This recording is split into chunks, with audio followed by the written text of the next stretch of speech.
everyone, let's understand the difference between mitosis and meiosis. बच्चों, आप सभी को पता है कि माइटोसिस और meiosis कितना इंपॉर्टेंट कॉन्सेप्ट है।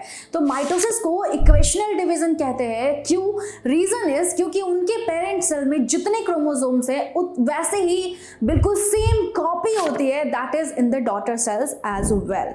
तो बेटे, अगर पेरेंट सेल में 4 क्रोमोसोम्स कंटेन कर रहे हैं तो daughter cell will be also containing 4 chromosomes.